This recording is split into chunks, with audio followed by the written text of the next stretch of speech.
In the Unresolved Problems segment tonight, as you may know, every baby born in the USA automatically becomes an American citizen. That's causing major controversy because of the illegal alien situation. Now, at least 40 states say that we're going to change that law, but can they constitutionalize? Joining us now from Washington, Kris Kobach, the incoming Secretary of State of Kansas, who is one of the forces behind changing the law. See, you're really up against it because the 14th Amendment says, quote, all persons born or naturalized in the United States of America and subject to the jurisdiction thereof are citizens of the United States and of the state wherein they reside. Now, it was put into law because of the slaves after the Civil War. So, born here and subject to the jurisdiction thereof, pretty clear, is it not? Well, the phrase subject to the jurisdiction thereof is the question. Right now, federal bureaucracies are treating the Constitution as if those words have no meaning. In other words, we're simply giving citizenship to anyone born in the United States, and we're ignoring subject to the jurisdiction thereof.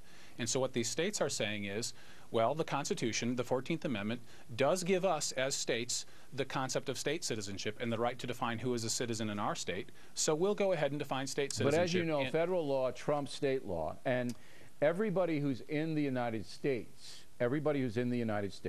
is subject to our jurisdiction, our laws. So if you are an illegal alien, you have constitutional protections, just for the fact that you're in the country. Look, I don't like this law. I think it's been misused. I understand the original intent in the 19th century, and it was a good one. But I think that illegal aliens are sneaking across the border so they can give birth and have their kids Americans so they can stay here. I'm with you in spirit. But I don't believe the Supreme Court is going to overturn this law or allow the states to do so because of the wording here.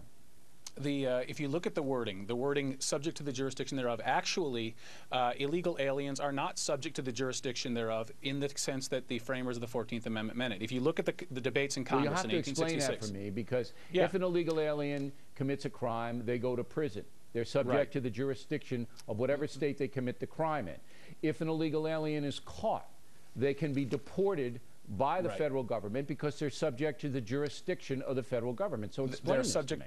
Yeah, they're subject to what's called the territorial jurisdiction thereof, but they are not subject to the complete jurisdiction. If you look at the debates in Congress and the statements of John Bingham and Jacob Howard in the U.S. Congress in 1866, they said, oh no, complete jurisdiction is what we are asserting, and that means that the person is born to parents who have allegiance to no foreign power. They have no connection to any foreign power. Only are those people subject to the complete jurisdiction of the United States. But here's where you're going to run into problems with the Supreme Court. They're going to say it's not about the parents, it's about the baby. The baby has no allegiance to any foreign government. It's born here. So I think you're going to lose. Now, I could be wrong. Look, I'm wrong all the time, and I could be wrong. But you know, as a very smart guy, that you could lose. Certainly, you can't predict what the Supreme Court is going to say, but I will say this. If the Supreme Court attempts to give meaning to the original understanding of the 14th Amendment, it's a slam dunk. We win. Because if you look at what the framers of the 14th Amendment... It's not going to be a slam dunk because you have 4 liberal Supreme Court justices who are no way in hell going to vote this out. So you're starting with 4 saying there's nothing you could say, no document you could produce that's going to change their minds. So there you have 5. You've got to convince all five, that this wording doesn't mean that a baby automatically becomes a citizen if born here. I'll tell you, there's one other principle at work here, and that's the principle that goes all the way back to the original Supreme Court decisions with Chief Justice John Marshall, and that is there's no surplus words in the U.S. Constitution. Every word has to have meaning. And if you read the Constitution the way some on the left are reading it right now, then subject to the jurisdiction thereof has no meaning. Our Constitution just says all persons born in the United States are U.S. citizens. With all due respect to the 4 liberal justices, they see it as an evolving document, not a document that it was written, and they don't care what the original intent was. And I think there's conservatives who have blind spots too, but it is quite clear to me that the 4 liberal justices are going to vote on ideology on this. So therefore, you're really up against it. You've got to get all 5 to come down on your side on a very complicated matter. Mr. Kobach, I'll give you the last word. That may be true, but note that there was another thing that was announced today. Not only are states moving this bill to define state citizenship according to the original meaning of the 14th Amendment, there's also a state compact.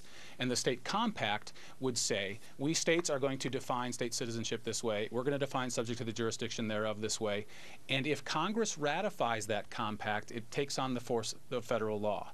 And so that, under Article 1, Section 10 of the U.S. Constitution, is a way for Congress, without a presidential signature, by the way, for Congress to finally address the question, too. So they are also teeing it up for the states, teeing it up for Congress. All right. Well, we're going to follow this in. because it's very, very interesting, and we appreciate it. Congratulations on your new position in the state of Kansas, Mr. Kobach. Thank you. All right.